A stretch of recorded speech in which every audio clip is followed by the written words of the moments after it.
Good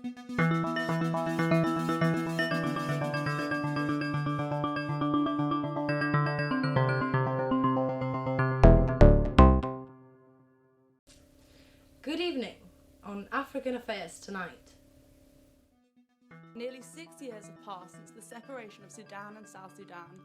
Division has not been without controversy, and despite the signing of the Comprehensive Peace Agreement in 2005, the two countries remain embroiled in conflict. Famine, malnutrition, oil, some of the many issues at the heart of South Sudan's recent history. While their institutions and infrastructure outmatch the South, for the Republic of Sudan, problems lie on their reliance on foreign oil fields. Oil has been the major point of contention between the two nations, prompting involvement of external forces. Unless consensus can be made, a peaceful Sudan remains a distant reality.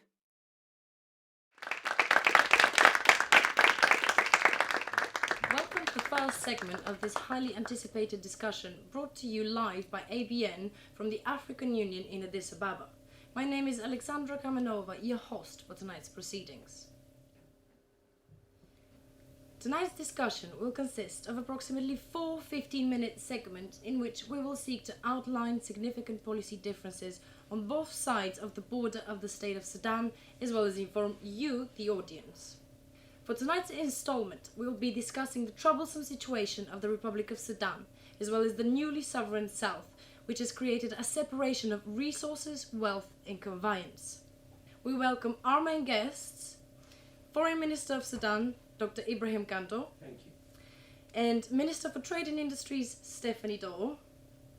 As well as the respected ministers, we will follow up on analysis from regional experts, such as Dr. Adams Bodomo of the University of Vienna and Mr. Mahari Maru, who is an experienced journalist for Al Jazeera, as well as an international consultant for the African Union. Thank you for having me. You're very welcome. Let's get right into it. Ms. Daw, thank you for joining us. Thank you for having me. In the past few weeks, it has come to the attention of the media that there is some sort of an agreement on the table. I mean, this sounds like good news for you and your people. Could you elaborate? Yes, well, firstly, thank you again for having me on this evening. Cool. I think there's no secret that there have been discussions of some sort. South Sudan is always open to foreign diplomacy. However, accordance takes time, so these things cannot be rushed. But could a close relationship with other countries, especially those neighbouring, be beneficial for your people, Ms. Daw? Yes, trade agreements are beneficial for all counterparts, Ms. Kamenova. Miss Speaker, please. Ms. Speaker. With regards to regional developments, Dr. Bodomo, in your most recent publication, you refer to the growing sense of globalization in Africa. You coined these ongoing relationships into the phrase asymmetric affinity. Would you care to elaborate? Are you suggesting a disproportional relationship? What I was referring to, Ms. Speaker, is this: the emergence of a new power balance throughout the region. This term does not necessarily suggest exploitation, but instead refers to this disparity of gains from resources such as oil entirely in this case. While South Sudan continues to export close to 60% of its oil to China, one could argue that the government has little choice following a wave of Western trade embargoes. On that note, I wondered if you could speak a little bit more about this power balance you refer to, Dr. Bodomo. Who are the major stakeholders in Sudan, and what do they stand to gain from their alliance with the South? Well, the United States plays an active role and is one of the largest donors to South Sudan. Its donation of close to $2 billion since 2013 has been viewed by many, including myself, as a means of currying favour with the newly independent South. But this influence is dwarfed by the Chinese. China has an enormous stake in Sudan, having invested $20 billion prior to the 2011 partition, and an additional $8 billion in the South following its secession. What we often see is cash for access to resources and a strict policy of non-interference by the Chinese. In Sudan, however, they're pursuing a very different policy. China is providing more than 1,000 peacekeepers to safeguard its access to this crude oil. I'm glad you brought up China because I wanted to transfer the conversation to you, Mr. Gando. In relation to recent developments, how would you characterize this international influence? To be precise, your government has raised concern with regards to intervention from China in South Sudan. Well, foreign direct investment has been a predominant force in recent history, and we now have the potential to realise ourselves as a sovereign nation within this continent. We cannot concede to this dependency forever. thank you, Mr. Gandor, but more specifically, I was referring to public concerns on China. Miss Speaker, if we are to be accountable to the people, it is the government elected that must take charge of their own affairs, their own future. The resources of Africa are constantly extracted. Mr. Gandor, are you concerned about China's involvement in South Sudan? If so, is this a competition you intend to face? We are simply suggesting a consensual relationship, an agreement between two nations who have shared much history together. Miss Speaker, those that do not learn from history are doomed to repeat it. History? Are you referring to the history of our persecution, Mr. Gandor? History of the Dinka suppression? Yes, we have shared much, but you no longer have the liberty to dictate our foreign policies. Our allies respect our history. They do not seek to exploit it, Mr. Gandor. Miss Speaker, you mentioned of this relationship with the Chinese, but I ask you, Miss Dow, how much of this revenue trickles down to the people on your streets? From our perspective, we are more concerned with your internal instabilities. That is the real cause of concern. Your lack of infrastructural capacity is hindering your development. A trade agreement could relieve your dependency. Which is what we want as well, Mr. Gandor. But this attack of a false sense of security is something we will not You are entertain. losing Our $400 business is our million business, Mr. every Gandor. single Miss year. Gandor, Miss Gandor, if I may. My friends at the African Union have recently commissioned a study on this very subject. They will inform you that this figure is much closer to $600 million.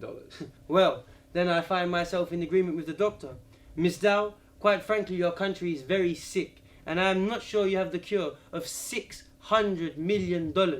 This is simply inefficiency you cannot afford, which is why you must obey the trade agreement. Needs you. Panelists? We are moving off topic, panelists. Look, irrespective of those findings, Miss Speaker, Mr. Gandor's government is hardly blameless here. 22 years of war has had a dramatic impact on the South. Just look at the statistics.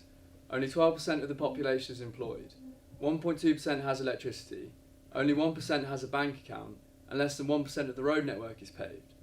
Passing the buck is all well and good, but if the North wanted to help develop the South, then they could. Doctor, I'm glad you're here. I really am. But there is a reason academics such as yourself live in a world of books and libraries, and I am the foreign minister. The real world works differently, you see.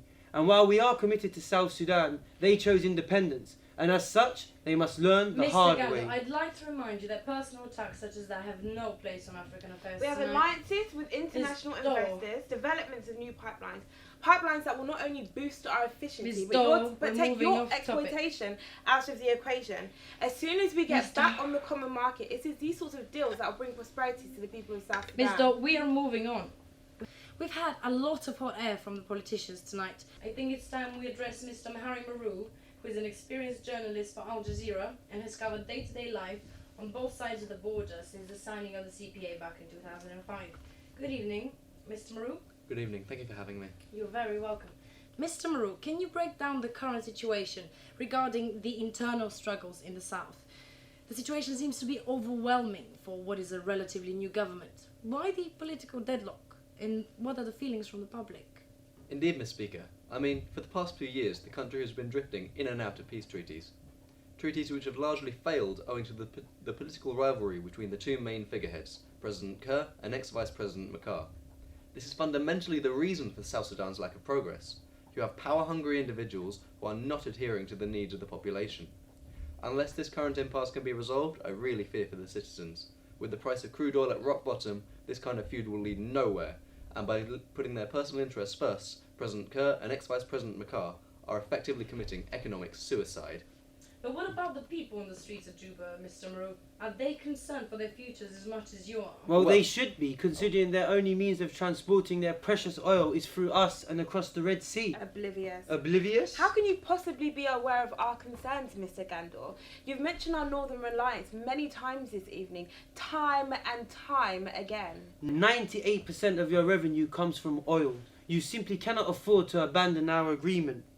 They have no refineries of their own. We charge a very reasonable $25 per barrel. Quite frankly, the South is making a lot of noise about nothing. If I could just interject Please here do and answer so, the original Mr. question, Miss Speaker. More than anything, the people want stability. With half the population on less than $2 a day, oil revenues are not a sufficient means of creating a stable economy. So far tonight, Miss Dow has spoken only of these wonderful foreign friends coming to her aid. But her decision to ignore the infrastructural vulnerabilities of South Sudan is not only irresponsible, but dangerous. I'd agree on that point. Certainly, on almost every level, from maternal mortality rate through to mean years of education and the adult literacy rate, the South is in a much weaker position than their northern counterparts. And Ms. Daw, would you care to respond to Mr. Maru's original allegation that you're only concerned about attracting investments? I would, Miss Speaker. I'm well aware of the harsh realities facing our citizens, Mr. Maru, which is why attracting foreign investment is so vital.